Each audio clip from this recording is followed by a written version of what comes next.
Okay. So, okay, it's recording. Now it's recording. So where's that saved to?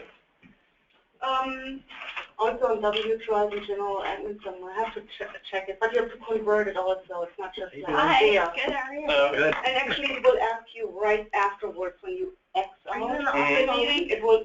Do you want to convert your recording? I'd say yes, but then I'm usually sitting there and wait until so nobody messes it up. Okay. Or you can hear Yeah, it. I try to do that. And I go in later. And then Friday travel. Every All right, quarter. well, Yeah. I guess, So I try to make it. probably. Don't always. I haven't made it down here and yet. Hey, that's okay.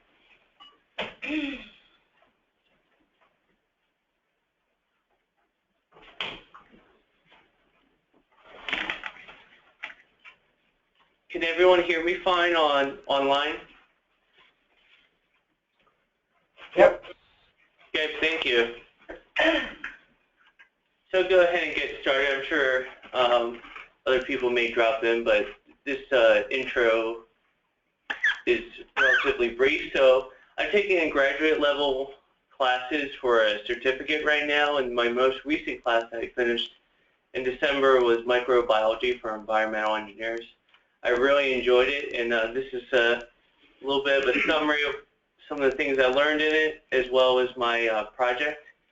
So what's really interesting is there's more microbial biomass than all other biomass on the planet. And for 80% of the time that there's been life on this planet, it's only been microbial. So not only does microbes dominate life throughout the planet, even within our own bodies that we think are our bodies are actually mostly microbial. There's usually about 10 times as many bacteria cells inside the human body rather than human cells. And in terms of overall mass, it's a lot less. All the bacteria that are in or on you right now is only about 3 to 5 pounds, while the rest of you is human. This is mostly because bacterial cells are so much smaller than human cells. So what's interesting about all these microbes is that at a much smaller scale, these life forms do everything that we do. They look for food, they look for favorable habitat, they move around, they react to their surroundings, they reproduce, and everything is done by a pre-recorded code, just like a computer code, but through DNA. There's no decision making, it's all coded prior hand. If the pH is one thing and the temperatures, you do this system. If it's not, then you do this other catalyst that gets you there. Even moving around, you think they're going towards something, but it's usually driven by concentrations. If there's a concentration of sugar that is going up, they keep on moving in the direction that they are. If it starts dipping, they stop, or they turn around their flagella and start swimming in the other direction. It's all just done by if, where, and else statements that are written in a much more complicated code than our systems currently are. And this is why actually certain man-made chemicals and products like plastics are so difficult to break down, because in the billions of years of their existence, they haven't come across it yet. So there's no code written to how to do this. And it's just by trial and error and evolution that they could possibly come across something. This is more or less a tree of life. Viruses are not on there because, depending on your definition, they're not technically alive. And so there's bacteria, and what we used to think are bacteria, but are genetically different enough that they're archaea, and then eukaryotic cells, which are everything else: animals, plants, fungi, human beings. We're all in this other category. So this is a very simple bacterial cell. We're going to go into more detail later on, but this is just the baseline. What makes it a little bit different is that they don't have a nucleus, as I'm sure a lot of you may remember from your biology courses. They're very simple, but they still do a lot of complicated things. This is a typical virus, which is essentially nothing but a protein shell with some DNA or RNA in the middle. And these little protein markers, this is actually how our immune system recognizes other things in our body. This is actually how vaccines work as well. It's like this certain structure is only for this one virus, And if we come across it a second time, they know to start reacting to it right away. But the first time, it takes them a while to learn. This is a combination because it has chloroplasts and mitochondria, but this is essentially what all other advanced life is. This is the more complicated cell compared to a bacterial cell. However, what's particularly interesting in the current theory in the evolution for microbiology is that mitochondria and chloroplasts are very different compared to everything else in the cell. They actually have their own set of DNA, which is why you may have heard of mitochondrial DNA, which you get from your mother's side. Can anyone take a guess why you would get it from your mother's side and why the DNA would be different?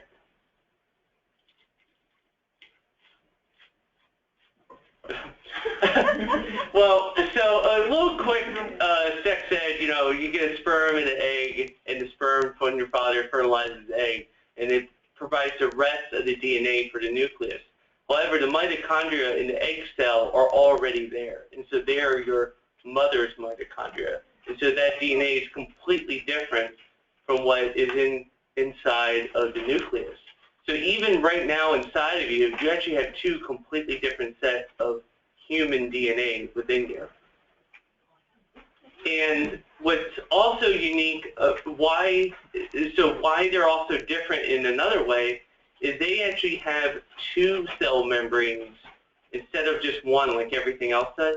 And they think, like very early on, something ate a bacteria, and then it realized that bacteria was actually spitting out something that it wanted as a waste product. And instead of continuing to digest it, it just went ahead and kept it. That's the current theory of how these kind of cells came into being. But the main thing is you got to know is the DNA is actually different between the chloroplast and mitochondria compared to what's in the nucleus, which drives everything else in your body. Bacteria and most microbes as well, I guess you could argue other kind of species. It's very simple, R versus K strategists. K strategists usually try to gobble up as many resources as they can, take as much as that market share. You know, it could be a weed, it could be a virus, it could be bacteria. And then R strategists are certain things that will have a slower growth rate, but will usually outcompete the K strategists eventually. This is actually a problem that you have with when you try to do bioremediation for oil spills or other kind of chemicals. You may put something out in the wild that in the long term performs really well, but it gets beat up by all the local case strategists, or vice versa. This is why you can have a huge difference between the lab and real world scenario. So microbiology is incredibly important. Not only is it most of the biomass on the planet, but it's very important in terms of agricultural industry, environmental cleanup, drinking water, as well as all diseases that are out there. And you know, in terms of food, not only does it provide us beer and cheese and other forms of alcohol through yeast, but nitrogen fixing, which until the process of humans being able to figure out how to do it, is, you know, just the only way you could get nitrogen to soil is by putting in certain plants that actually have a symbiotic relationship with certain bacteria that can fix the nitrogen in the atmosphere. So what we think we're individuals, but we're not. Everyone in this room, everyone on the internet, we are all walking ecosystem. We all have our completely, sometimes unique populations of bacteria and other microbes that live mostly on our skin and in our digestive tract. And they've been with us more or less since birth.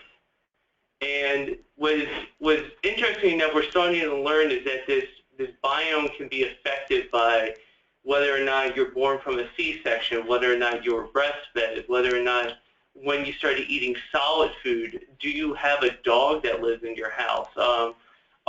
In those things, whether through correlation or causation, later on have been shown to have very large trends. If you eat a certain amount of red meat, you have these type of bacteria. But if you're vegetarian, you have a different type of bacteria. So it's all very interesting, and this is very much of a new field of trying to figure out what this all means, as well as what would eventually come next would be supplementing your biome and trying to almost have like a new wave of medicine is going to be trying to tinker with your biome, because I think that's before, there's more of these cells inside of you than you, and it can drastically change your health for certain cases. Is this kind of where probiotics come in? Yeah, it's where probiotics, and if you ever take a dose of antibiotics, why you may start having some digestive issues I'm actually going to go into next. So, can I ask? Yeah. Does the majority of microbes in your body live in your intestinal system? Yeah, like in terms of, volume. And then the rest is on your skin, and your blood and everything else has a little bit, but in terms of, like percentages, your digestive tract. Artificial sweeteners we work with, that's becoming a big issue. Okay, it's not toxic to you, but it's messing up the biome, the microbiome. So Dwayne and I have been learning about that a whole lot, which has been So I'm really screwed up. that's the theorists that are out there. You know, there's lots of people that really hate artificial sweeteners. All right, it's not toxic. Fine, let's find something else. It's not toxic to humans. It's gonna mess up your microbiome, and so that's the next wave of trying to get rid of them. So anyway. So there's obviously a large number of other categories. I pretty much broke it down to the good, the bad, and the ugly, just because I enjoy that movie. So they're good, and I lumped in neutral ones that just mind their own business. They live in and on us. They actually provide some benefits, which I'll talk about later. Some produce certain amino acids that we can't produce on our own, so they actually, and actually that's another thing, like when cows eat grass, they're actually not digesting much nutrients from the grass.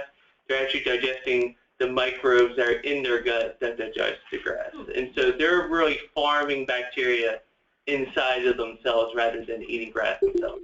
So this is an example of how bacteria can be beneficial to both humans and with animals. And then there's bad, which can just be minor problems, can get somewhat sick but aren't life-threatening. And then there are the really ugly ones that can just straight up kill us in little of 3 days.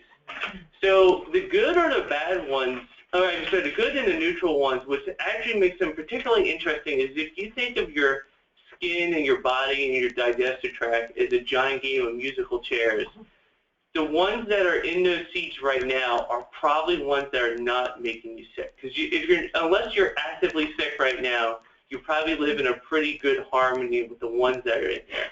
And they may have been in there since your birth. And, well, that species, not that individual. They would be the great grandchildren of the ones that you got from your mother.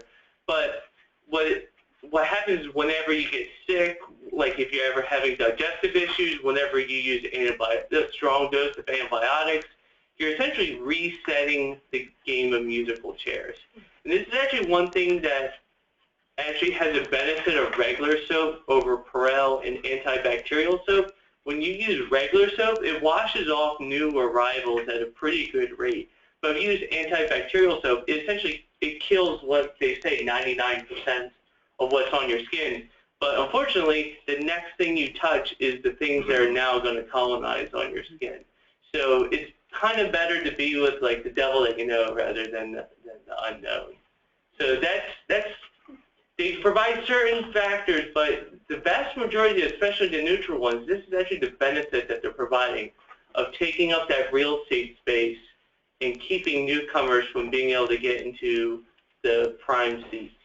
So then there are the bad. And what's really interesting is some of the neutral ones can turn bad. It's certain species of bacteria can actually have quorum sensing.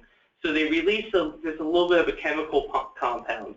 And if there's only 1,000 of them nearby, they know not to cause any trouble because they know your body will just be able to wipe them out. But once they sense that there's 1 million of them or 10 million of them, then they suddenly going from being those friendly neighbors to acting up and being real troublemakers and making you sick, which is a really interesting thing of how you can have that shift in behavior just due to a concentration. Again, this is all done by coding.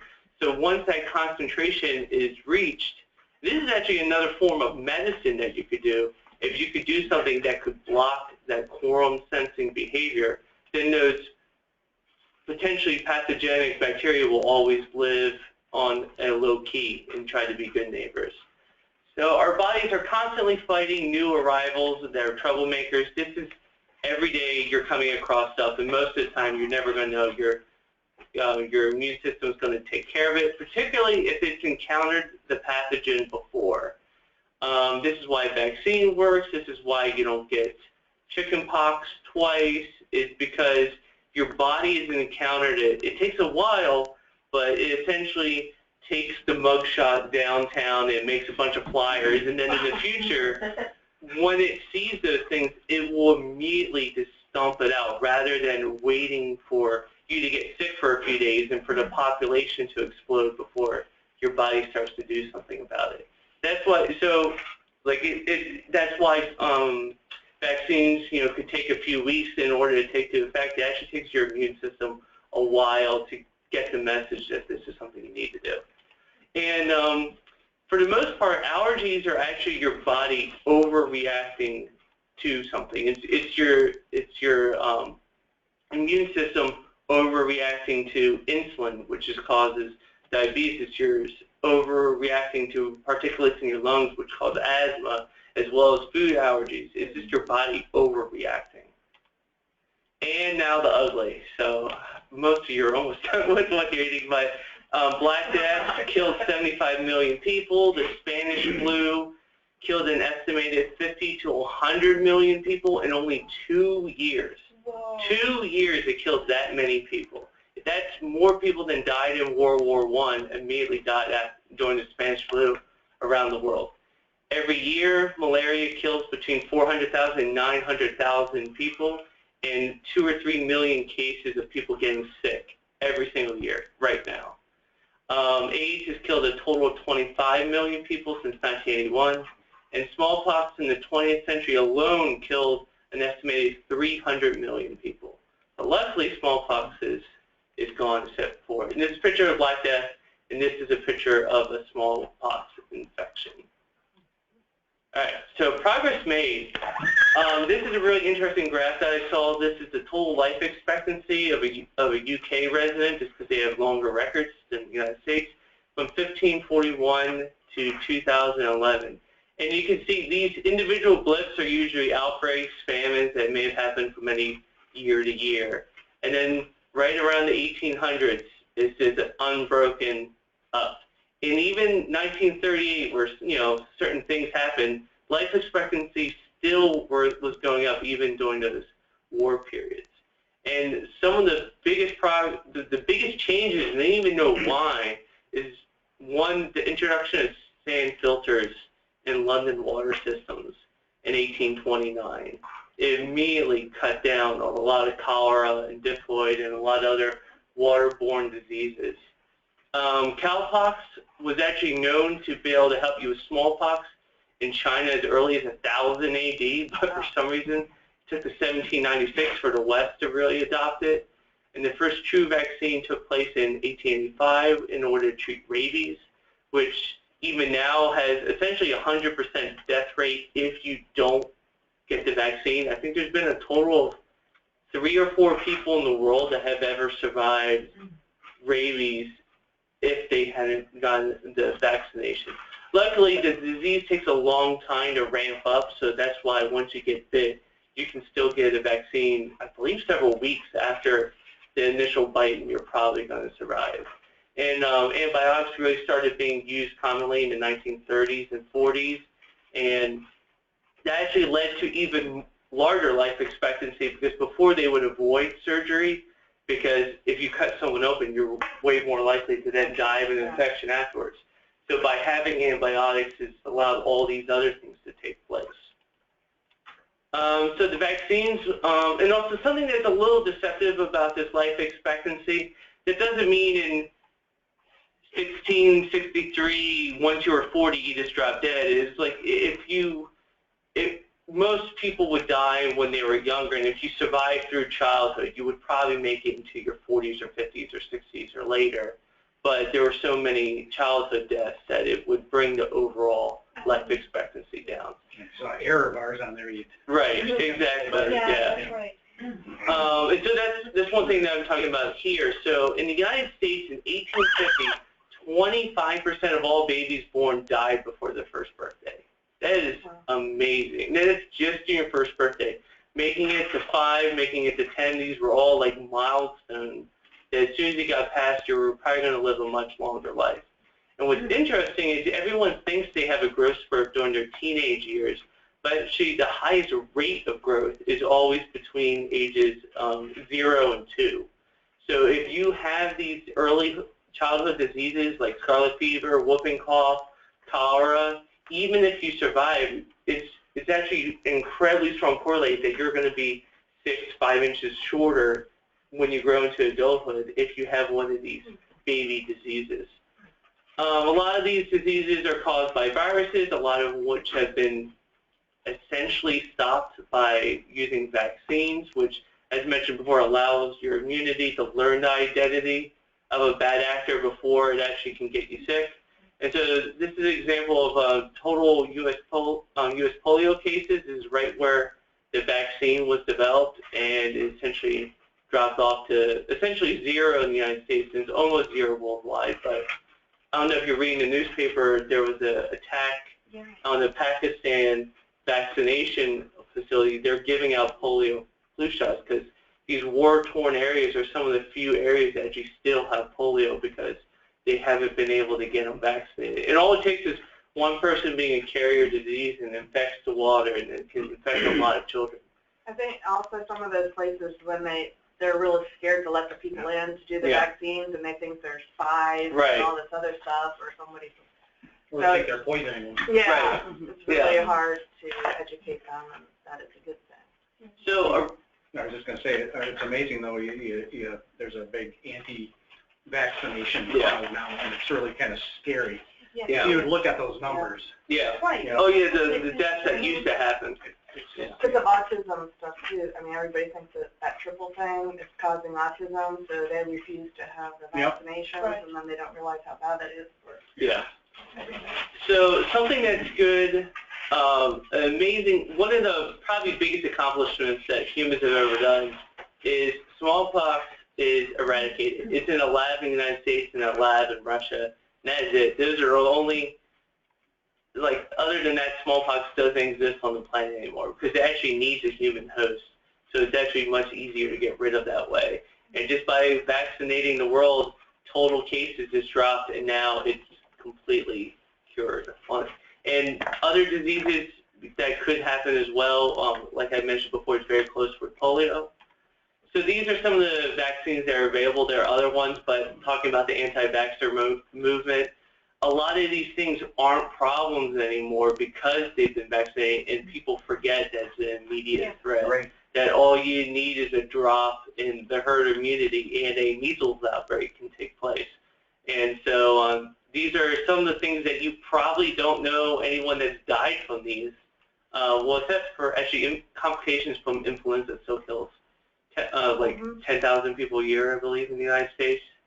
But most of these people, you don't know anyone that has polio. You don't know anyone that's died from smallpox or yellow fever or any of these other things. And actually, I know somebody that didn't die, but just recently had tuberculosis. Oh, okay. And they were trying to track it back to where she got it, and they couldn't quite. They think that maybe a coworker that's from India brought it in, but they haven't been able to confirm that. But she was in quarantine for a long time and couldn't do anything, like almost a year in quarantine. That's amazing. My dad got hepatitis C going through West Africa. Yeah. About 20 years. And so another progress that was mentioned before was sand filters. It made a huge difference. So these are another typhoid cases in the United States. In 1906, we started using sand filters. You could see the large drop-off that took place immediately after that.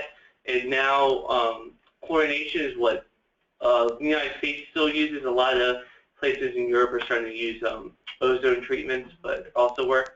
And so, as I mentioned before, antibiotics, things that would kill you, are completely routine and have allowed surgeries to take place. So these are the bad actors that humanity's been fighting against for as long as there's been humans.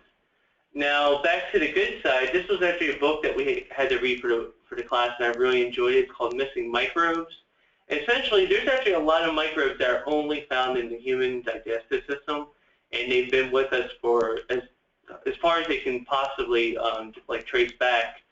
And mostly due to the prolonged use of antibiotics and C-sections, we're actually losing that some of these microbes that we don't get from our food that are just passed around from mother to baby. And we're just now kind of learning what the repercussions of this, as well as the overuse and corrective use of antibiotics is leading to resistance that I'm going to go into a little bit further. So what really surprised me is babies that had C-sections or prolonged use of antibiotics in their first year have a higher correlation with asthma, diabetes, and food allergies, up to the order of 40 or 50% increased risk, which is really amazing if you come to think about it. Like if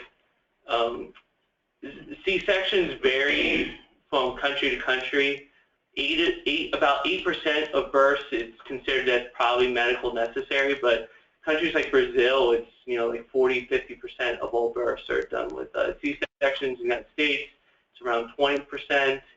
And if people knew that 20 years down the line you're giving them a 40% increase of developing diabetes, you would probably think more about it. In terms of antibiotic resistance. Can I ask you something before you go on that? What do they think? Why? I mean, I just don't get the influence of the correlation. Yeah, because for a while the doctors were just telling everybody, "Oh, just come in, I'll do a C-section," and you didn't really have a choice. So, is there a real direct correlation? What is the influence in your microbes? So essentially, there are certain microbes that have been shown to show in the lungs and in the stomachs of people, and they grow. They're kind of like the neutral bacteria. They're actually the ones that can cause ulcers, which is, once that was discovered, that a bacteria actually caused that. And essentially, they're always there, and they're at really high numbers, and your body learns to get used to them.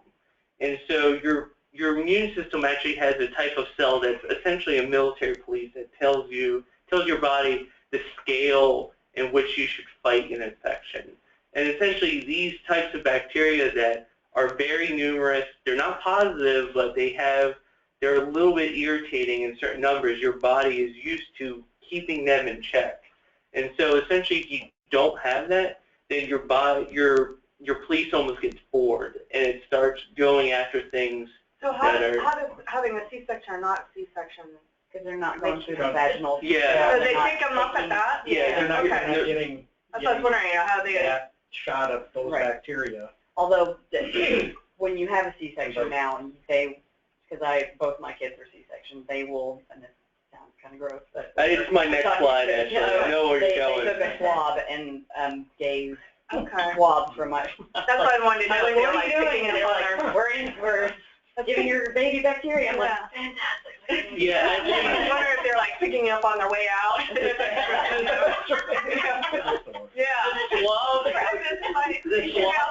The swabs essentially completely eliminate that increased risk. Like it's really weird that just that introduction, and actually a few weeks before you give birth, the vaginal canal completely changes its biome structure. Like your body actually knows to start funneling the nutrients, and so they can't actually move bacteria from place to place all that effectively. But what I was mentioning before was, or maybe it's in the future side of prebiotics, which are actually the nutrients that certain probiotics need. Your body actually changes the whole chemistry leading up to a birth, and so that's why when they exit, literally every square inch of the child is completely covered in those bacteria. And so, so those risks are being understood now, and like I guess in the near future, this is something that's going to be able to be a medical, like a cream or something that you get applied. Now it's easier when you're born to get it because there's nothing else there. Talking about the musical chairs. By the time you're an adult, there's a whole other biome that's taken over, and they don't like they don't like new folks. So what's interesting is 80% of antibiotics in the U.S. are used on livestock, and traces can be found in meat, eggs, and in milk. And that's actually one thing that could, even if you get a resistance in a bacteria that doesn't make you sick, this diagram shows bacteria actually has a peculiar ability that there are two bacteria next to each other of different species. They can actually exchange DNA with each other. So if one of them that's completely benign develops a resistance to antibiotics, it can actually nestle up to something else and then give that to something that is much more pathogenic. So antibiotic resistance is definitely a big deal, and it's a huge concern in between the species of bacteria? Yeah, between species of bacteria. That's what makes it that much worse. I heard someone mention a theory one time about bacteria, and basically there's some people that think all bacteria are really kind of the same super species, because you have stuff like this where multiple species can just interchange. I mean, if you think about animals, the definition of a species is two individuals can mate with each other and their offspring can reproduce. Well, by that definition, two bacteria of a different species, they're not necessarily mating, but they are exchanging DNA, and they can both reproduce with that new DNA. Right. So yeah, it's this is the main thing that leads to antibiotic resistance. That it makes it that much more tougher to deal with.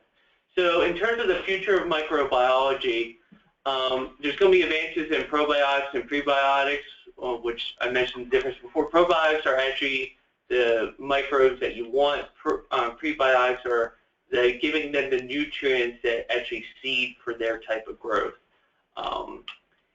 In terms of environmental cleanup, it's actually been shown to be more helpful to give them the prebiotics, because the probiotics, if you throw species that can eat oil, they may be able to eat oil, but they may be beat up by the locals. And so by giving them the prebiotics, the microbes that happen to be in there that eat oil, you're promoting their growth, and then they'll be able to do better. This is going to be, in my opinion, in the opinion of the author of this book, it's going to be a whole new form of medical industry of treating diseases with these microbes. Some people may have heard of C. diff. It's a really terrible digestive disease. Once you get it, you essentially can't get rid of it, and a 90% cure rate is a single treatment of a fecal transplant, which sounds a little gross. Luckily, it all seems to be done by now. But essentially, C. diff is a bacteria that 30–40% of us have in our digestive tract right now, but they're antibiotic resistant. So if you take a strong antibiotic for a long time due to some other disease, you may develop C. diff, and it causes terrible digestive issues that can't be cured by antibiotics, because whenever you do antibiotics, it gives them a larger population share each time. So at 1%, they're no big deal, but when they make up 40–50% of the bacteria in your gut, then they're causing a terrible reaction. Is it easy to analyze for C. diff? Yeah, if you you're having problems. Right, right, exactly. You can tell quickly. And currently, what they've been doing more and more common, they usually take a stool sample from usually a spouse or a family member, and they just introduce it in the way they do with Imagine. Make a pill. And, Take a listen over the list, well, or inserting directly, or almost spraying like Ghostbusters 2. But the point is, a single treatment has a 90% cure rate. And what is interesting is we don't even know the bacteria that is causing the cure. We're just like, this person's healthy, this person's not. Let's put their bacteria into the sick person. 90% of the time they get better. Wow. And like, obviously, there's only a handful of bacteria which are causing that benefit, but we don't know what they are. And so that's going to be something that's going to be growing, that instead of having to do a fecal transplant, one day you'll just take a probiotic of that cluster of bacteria that helps you. And Nikki, as you were mentioning, vaginal swabs essentially completely remove the risk associated with C-sections afterwards. It's really amazing how that's all it takes. And how long they've been doing this swab? It's relatively recently, yeah. PK just turned 6. And it's like different hospitals, different doctors, like it all depends on like how much you're reading up on the latest information. And it was my nurses. Mm-hmm. What are you doing? So it's not a standard practice? No. No, it's not. No. An individual doctor, they may be like every birth that this is what they're going to do, but yeah, in terms of countrywide, it's definitely not standard right We now. should educate more people about that. I never even heard about that. Right? You know, that might change on who your doctor, who you think can do it, or. Well, I mean, most doctors, Hospital or if you whatever. ask, like, Well, I see the hospital. they'll do it. So, and so that's the end of the microbiology one. I have a quick one, like on my project, which was on permafrost. So what is permafrost? Permafrost is soil that's at or below freezing for 2 or more consecutive years. It's, you know, the Arctic kind of tundra, Siberia, that kind of area, Alaska. And something that I didn't even really think of, I always thought it was frozen solid, but permafrost is actually always a layer between a geothermically warmed, non-frozen soil or rock layer and then an active layer, at least during the summertime where the topsoil is not frozen. And then everything in between is frozen. Where is it and how old is it? It covers roughly 16% of the Earth's land surface, mostly along this area here that's covered. It can be hundreds of thousands of years old, hence why sometimes woolly mammoths are discovered inside of it when it starts to thaw, and as well as humans as well. And that's shrinking now? Oh, yeah. Your math? Yeah, exactly, yeah. So how deep would a typical permafrost be? It can really range. It can be just a few meters to several hundred meters of just frozen topsoil, which is really amazing, and I'm going to go into a little bit more of how it's formed. So essentially what happens is plants and animals live and then die on the surface. And due to being in an Arctic area, they decompose at a slower rate just because of the lower temperature throughout the year. And then the active layer, due to this reduced decomposition rate, gets thicker and thicker with the organic matter.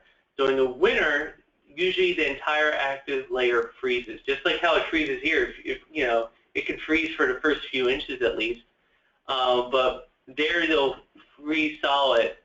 And then what happens is during the spring and summer, the insulation will keep the area frozen, and so let's say you have an active layer in normal temperatures, it's always about 1 meter thick. But if you're accumulating organic material, that top layer is now 1 meter and a centimeter. And now your permafrost has just grown by another centimeter. So the permafrost layer starts out thin. It gets thicker and thicker over time as the active layer gets thicker and it freezes down through the solid. Now what's interesting is if all this was melted, even if you had a really terrible cold winter, there's no way it would be able to refreeze all the way down just because it would be too much of an insulation effect. So in a normal temperature surroundings or in colder and colder, the permafrost layer will get thicker and thicker due to the active layer getting thicker, and then the bottom of the active layer becoming the new top of the permafrost.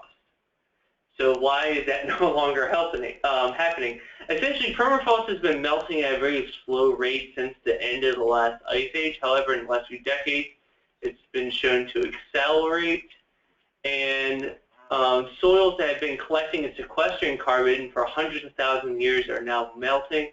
An estimated 1,466 gigatons of organic carbon is currently stored in the permafrost, which is roughly twice of what is currently in the atmosphere. If you think just think about that. Twice as much carbon is in just the permafrost and is currently in the atmosphere from all sources. And total U.S. emissions in 2013 were 6.6 gigatons, while 1,466 are stored.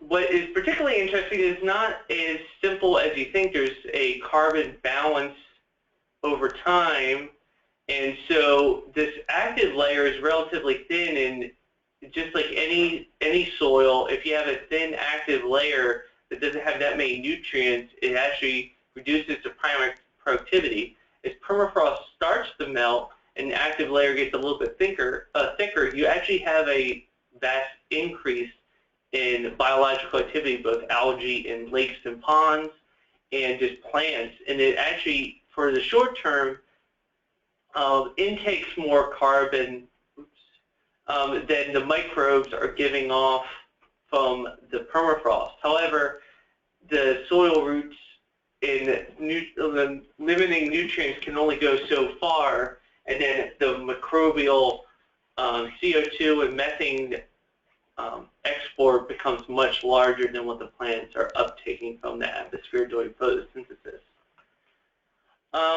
This is just kind of an iteration on that I was going over in my class.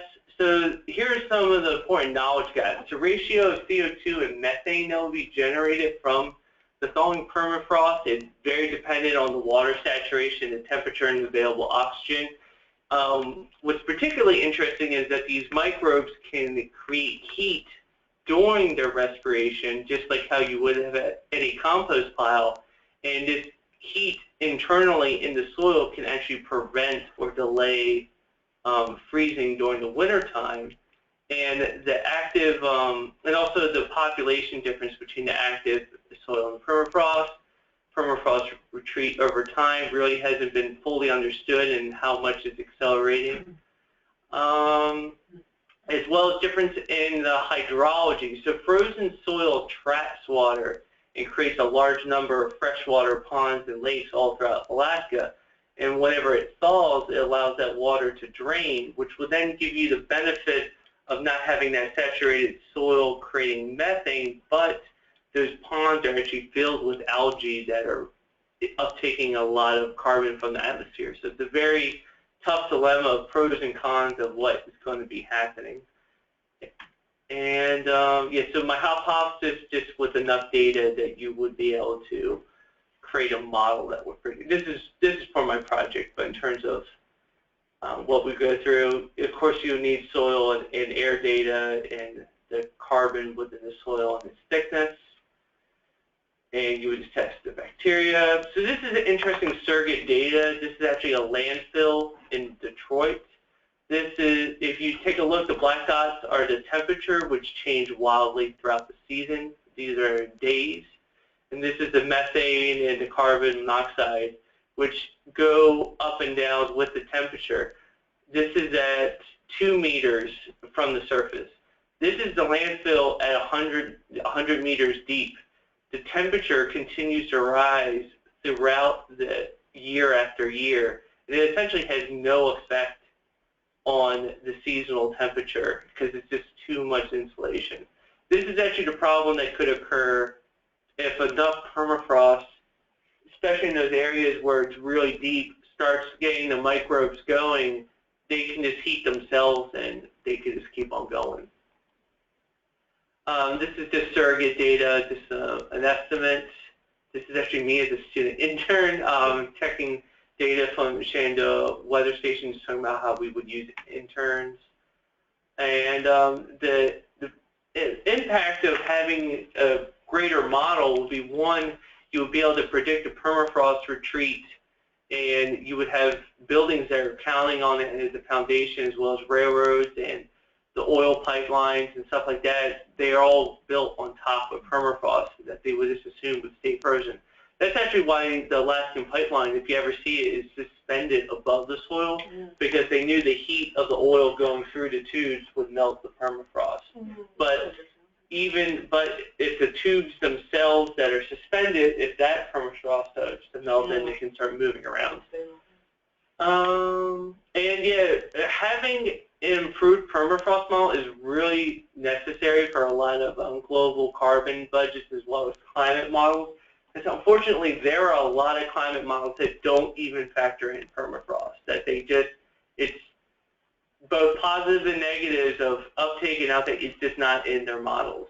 Because it wasn't until somewhat recently where they did a more intensive survey, and prior surveys had only gone up to like 9 meters, and then they would just check to see how deep it was. And then when they started going deeper, they were discovering these essentially wetlands that were several hundred meters thick of topsoil. that have been going on. So in terms of being bummed out, you can go ahead and read it right. If you want to, if you're a sunny side kind of person, go ahead and read it left.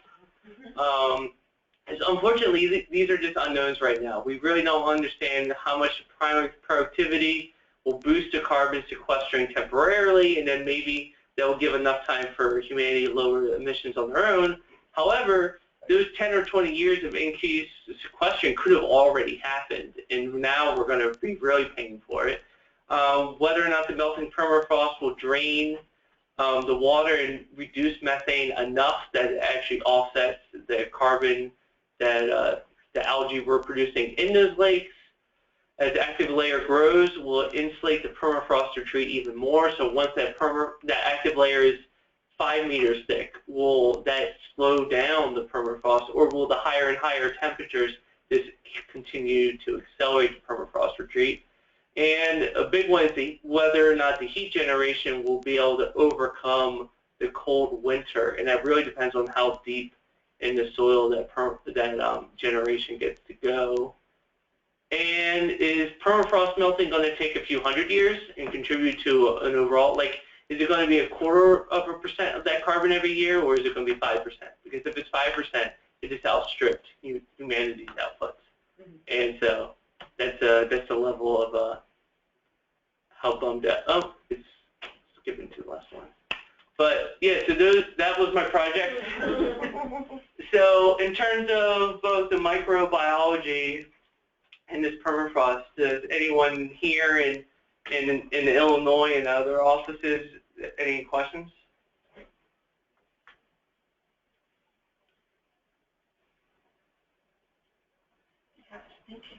I was just wondering if you saw the recent Washington Post about glaciers. Yeah, and JD sent me that too. Yeah, okay. That's a big deal too. And that's actually like the opposite with carbon. Yeah, and yeah, in terms of like clouds and like causing the heat insulation. And yeah, a lot of the stuff with a lot of climate change is, like, in my opinion, already baked into the cake.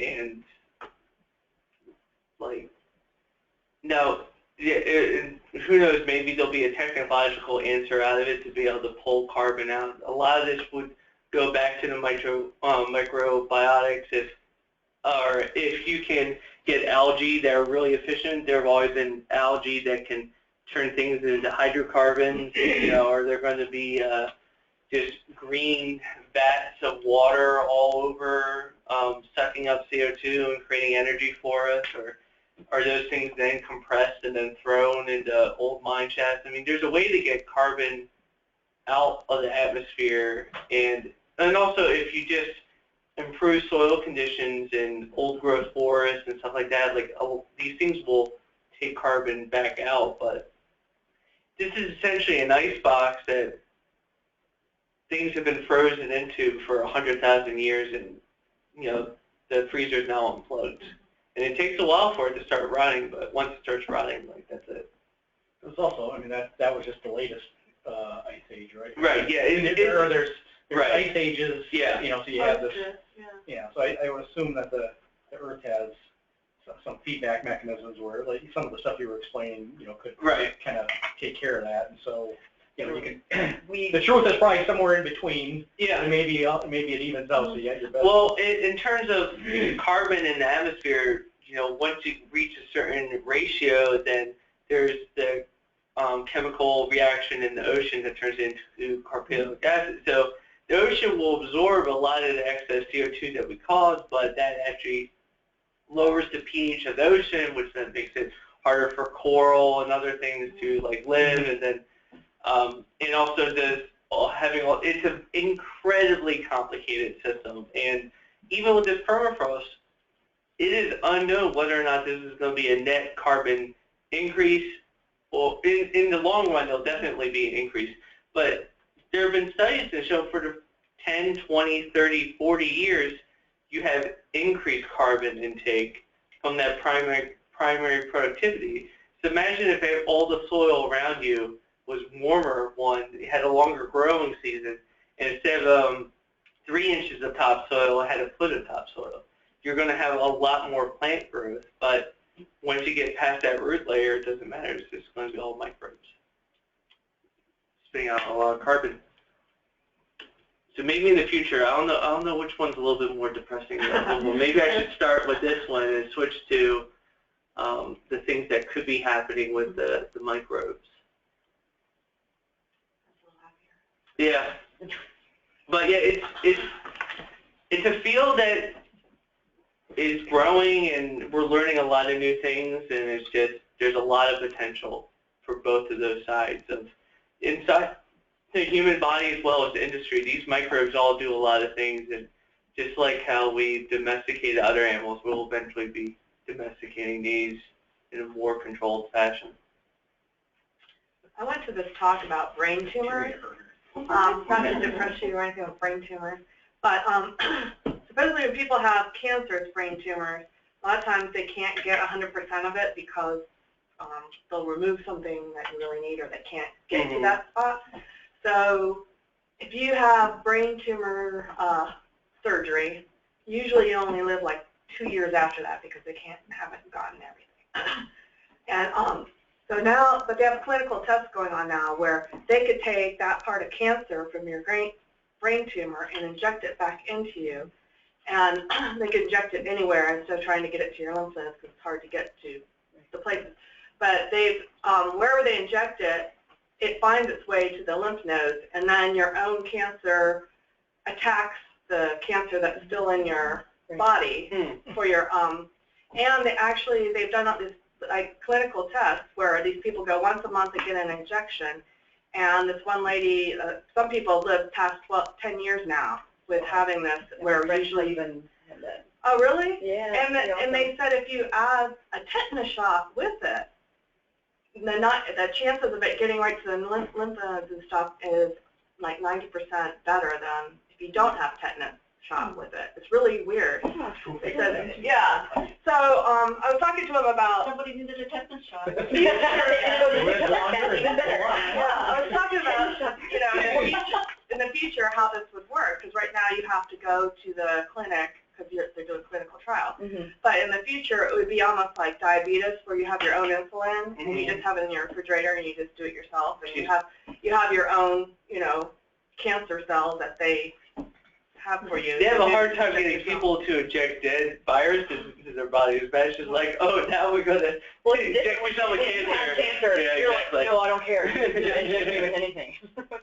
And your husband had that done, or? No, not my husband, my friend's husband. Oh. They live over in Potomac Station, so we're big into brain cancer money generation. Yeah, so, I guess Duke was the #1 university, and now Florida's taken some of the people from Duke, and they're becoming. I wonder where he went. I think he was here at Virginia State in Virginia. But he's supposedly completely cured. Oh, wow. Because they, I guess, developed, it's an immune response. Like your body, you create your own cure. Yeah. So they create your own cure. Yeah, or chemotherapy, within 10 years, chemotherapy might be done with. Right? Actually, this is something I forgot to include in the PowerPoint. So everyone's heard of penicillin, the moldy bread and the messy lab, and that's how the first antibiotics. What people don't know is right around World War II, the United States was looking for a more effective antibiotic, because the moldy bread was producing the penicillin at a relatively slow rate, and they were just having people bring in mold. Bring in mold. Of anything. And actually, they were doing this in Champaign, Illinois. So if there's anyone out in Champaign, Illinois, they were having people bring any kind of mold that they could find. And this, I forget what her age was, but this housewife from Champaign came in with a moldy cantaloupe that produced penicillin like 100,000 times at a higher concentration than what the original penicillin was. And so all penicillin that we use today is actually a genetic strain of what that housewife brought in with that moldy cantaloupe. So do they generate that themselves now? They don't have to have the. Well, they have that. It's just like keeps doing itself. It keeps like that's its byproduct, because a lot of these, that's the battle between microbes. Funguses have been fighting bacteria, viruses have been fighting bacteria, bacteria have been fighting viruses. They all battle each other all the time.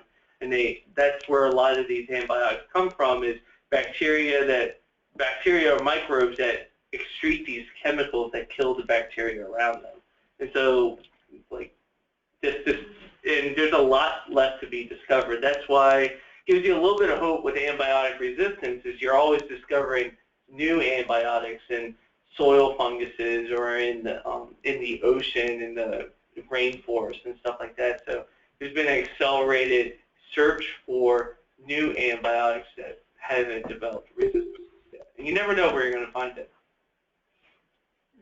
So, all right, well, I think I'll go ahead and stop recording. So thank you, everyone here.